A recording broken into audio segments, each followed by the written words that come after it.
Magandang araw po at magandang gabi, magandang tanghali po at magandang umaga kung saan po kayo sulok ng mundo na naroon. Welcome back to my channel, Efren Cardosa Vlogs. So ngayong araw po ito ay samahan po ninyo ako na magbike. Meron po akong kasama na isa na churchmate po, churchmate ko po siya. Kaya kami dalawang po magbabike ngayong araw na ito. Kaya tayo na po, samahan niyo po ako. Actually, nandito po kami sa sa parking area po ng zoo ng LA Los Angeles Zoo. So dito po kami normally nagpa-park kapag po kami ay magbabike. At most of the time dito po kami sa lugar na ito nagpa-park po. Yung pong LA bike path ay nandun po sa bandaroon. Nandun po siya. So malapit lang po siya dito sa aming pong parking, kaya dito kami palagi po nga nagkikita-kita kapag meron po kaming biking. So muli po ay samahan po ninyo kami na magbike.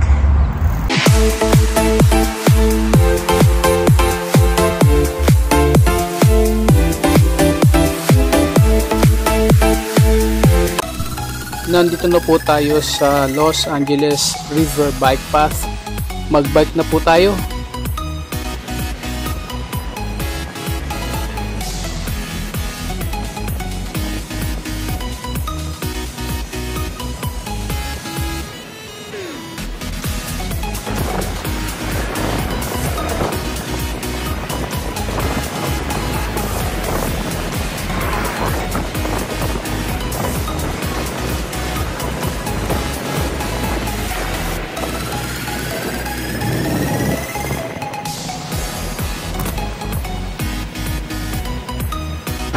Oo, wala na dito. Nandun na sa ilalim.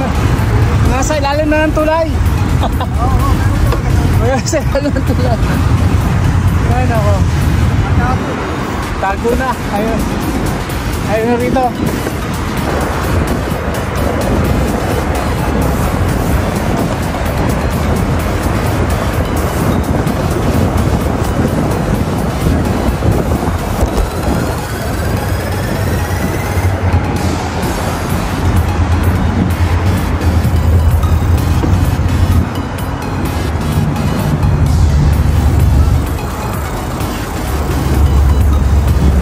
Balik. Oo, bumaba na.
Ha? Wala yung bakod.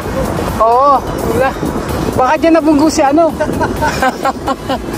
Baka dyan nabunggo si Kuya Al. So, Kuya, ang laki ng damage mo nun ah.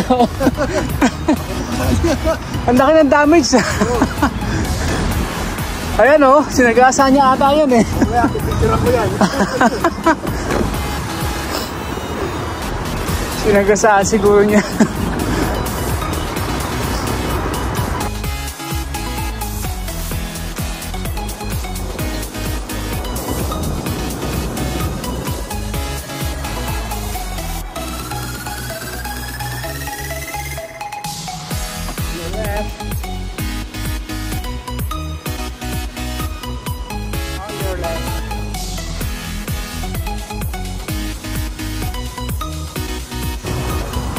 Sarado pa ito ngayon, no? Ha? Ano masabi nagbubukas to?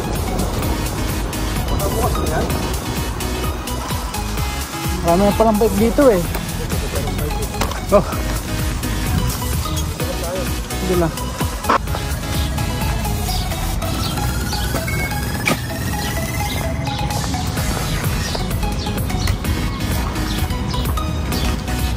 Dito siya. Dito pala. Wala akong ano eh. Wala akong stand. Ito po yung lugar kung saan po kami nagpapahinga pagkatapos po namin na hindi naman po pagkatapos. Doon po sa one way po namin na pagbabike. So dito muna kami na tumitigil, nagpapahinga ng konti bago kami magpatuloy ng aming pong pagbabike. Kaya po samahan niyo po ako at kami bibili po ng kape. Nandito na po tayo, nakapila po dito sa loob po ng La Colombe Frogtown Cafe and Roastery. Bibili po tayo ng breakfast. Bali po coffee and bread. So ito po yung aming breakfast. Konti coffee lang po at konting tinapay. So konting pahinga po bago po kami magpatuloy sa aming pong pagbabike. Ito pong kasama ko ay si Erwin po Gonzales. Yung pong kasama ko po sa church. So magkaya ka naman. Hello. Ayan po. So dito muna po kami habang nagpapahinga ng konti, then tuloy habang ano po, bago po kami magpatuloy sa aming pong pagbabike. Ayan po. Kasi kailangan din po natin ng konting biking or ano po. Hindi na po palaging trabaho lang, kailangan po natin mag-enjoy din po paminsan-minsan. Ayan po. May pinanood akong video ni Dr. Willie Ong kapag tanda ka na. Nakalagay doon.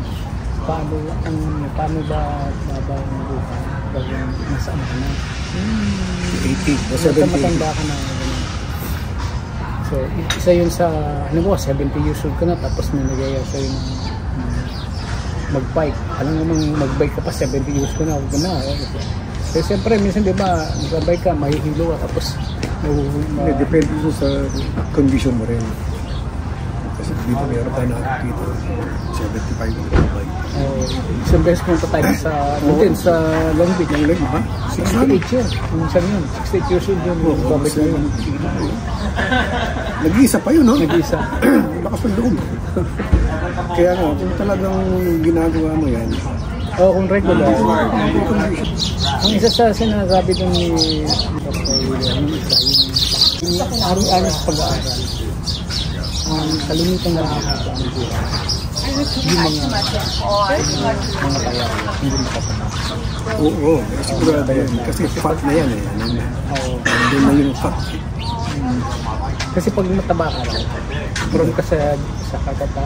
Kung ba yung heart disease, diabetes, high blood. Saka yung movement mo, ano na. Oo, tapos yung movement mo limited. Limited. Bisa kapag mataba ka raw, hindi ka na makakilos.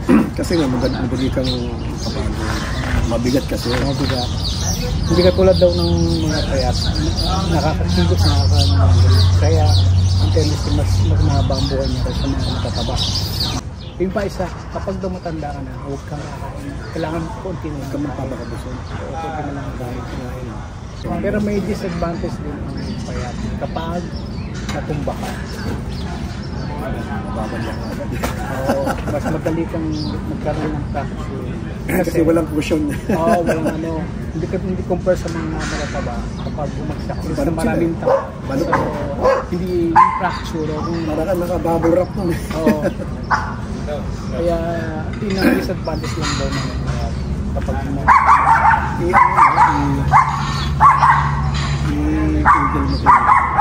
mayroon talaga ang daming susundin. Pagkain, hindi ka pwedeng nakaupo lang, kaya kilos. Yun yan din, dapat lagi kang active. Yun nga, isa yung ano, dapat lagi kang active. Pag matanda kang dapat lagi kang active. Pagkakain mo, huwag kang upo. Yung pagkagising daw, huwag kang basta tayo. Upo ka muna. Upo ka muna. Tapos yung ang pinaka number 1 na point nila doon, yung pinapanood ko ano, kailangan daw pag matanda ka, yung meron kang kasama, may companionship ka. It's either na asawa mo, pero siyempre sabi doon, siyempre ang asawa mo, hindi mo naman 100% na palagi yung mga kasama yan. Kasi pag namatay yan, mag-iisa. At least sabi doon, yung merong kang kasama, miski apo mo, alam ba, may apo mo, merong apo. Apo mo. Apo ni Mami. Sabi ko, apo mo o kaya mga kamag-anak mo kasama mo. Kasi mahalaga yung kumpanya kapag kumakama mo na para humaba yung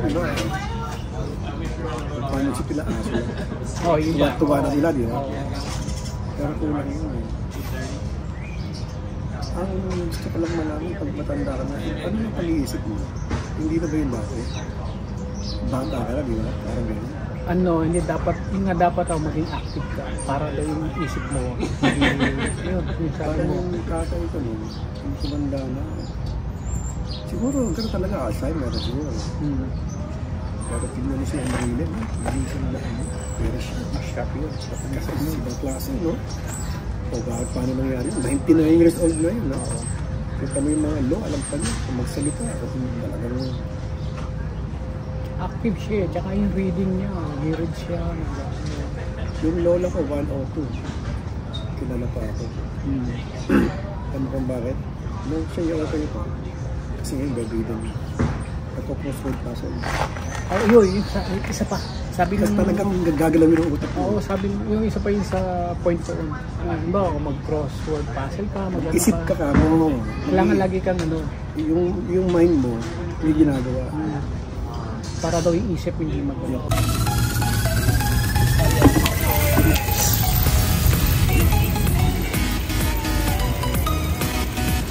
Sige, mauna ko. Sige. Sana pala yung video ko. Saka ba? Iba yung nakikita ko.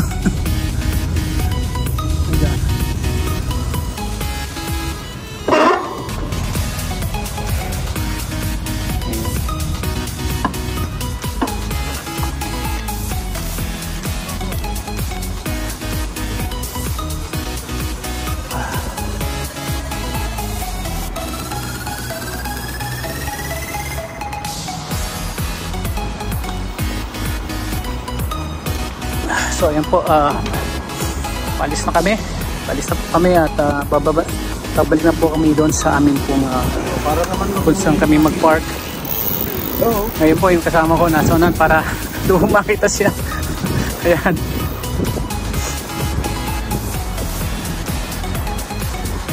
So ito po yung LA River Bike at dito po kami malimit mag-bike. So sa tabi lang po ito ng ilog po ng Los Angeles. At may mga lugar po dito na malapit na kami sa sa freeway or kung tawagin diyan sa atin ay highway.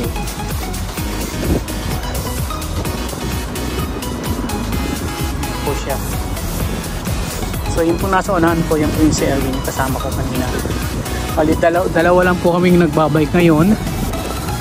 So yung iba po ay hindi po namin alam kung saan sila nagbabike ngayong araw na ito. Pero meron pong isang araw baka po sumama kami kasi meron pong nag-organize po ng biking ang church po. So baka kami ay makapag-join doon. So abangan na lang po ninyo.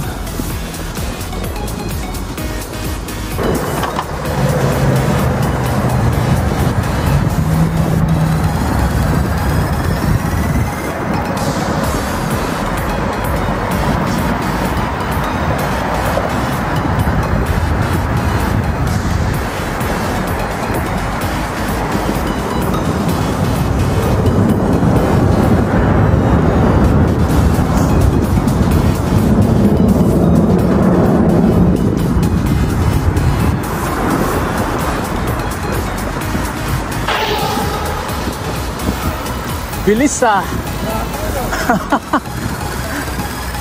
Ang bilis. Oh, ito na yun, oh. Di ba ito na yun? Di ba ito na bang kasi Kuya Al?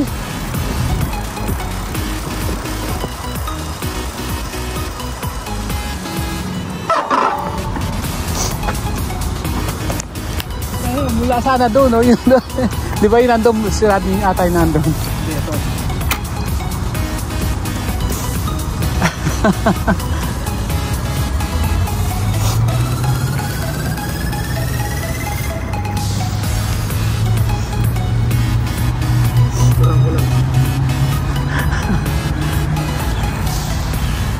Dito ata nabangga si Kuya.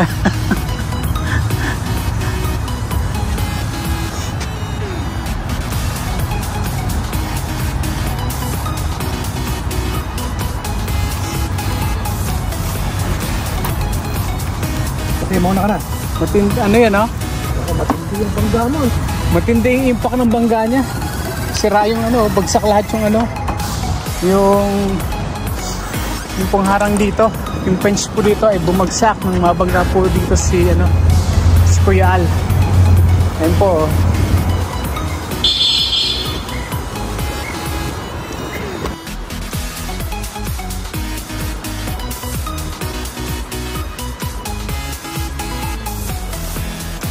Wala yung video eh.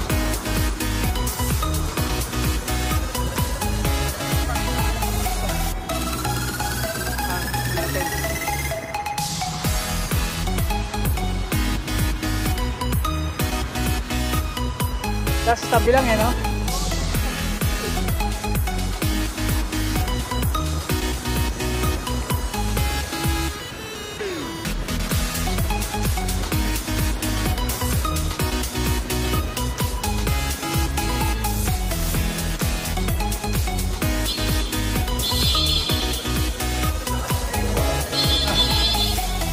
May evo pa.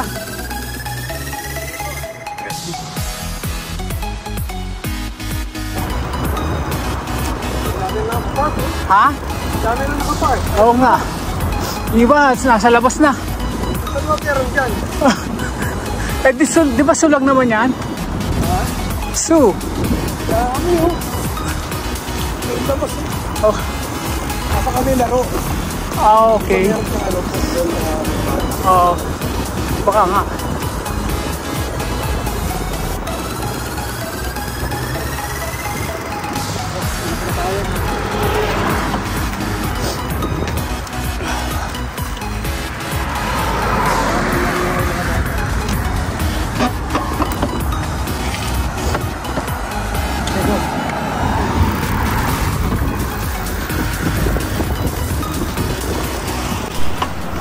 Eto, nakabalik na po kami sa parking at medyo magpapahinga na kami ng konti bago kami umalis.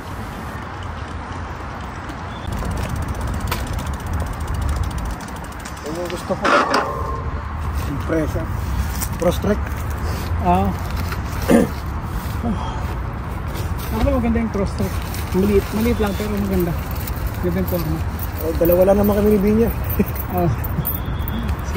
Actually, gusto ko talaga maliit lang para hindi hirap mag-drive si Binya. Mas matipid sa gasolina pag maliit. Hindi, pares lang. Pares lang to? Kung 4 cylinder lang, pares lang. Hindi naglalagay. Ito sa akin 4 cylinder lang to eh. So, at tatapos lang po namin mag-bike at nakabalik na po kami sa parking. So ngayon po ay mag-aayos na po kami ang aming bike at kailangan na rin po namin umalis dahil mainit na po yung panahon. So ngayong araw pong ito ay mga around 91 degrees Fahrenheit po dito. So palis na rin po kami. Pahinga lang po kami ng kaunti bago po umalis. So ito po yung kanina, yung pong parking.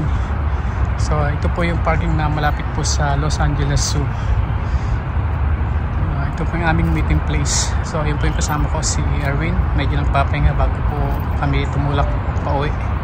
Sige po, muli po ako ay nagpapasalamat po sa inyong lahat sa pagsama po sa akin pong vlog, sa akin pong video. At para naman po doon sa mga hindi pa po nakakapag-subscribe po sa akin channel ay huwag po niyong kalimutan mag-subscribe, i-like po at i-share ang video ito para mas marami po makapanood. Muli, maraming salamat po sa inyong pagsuporta. Bye bye, Jesus loves you.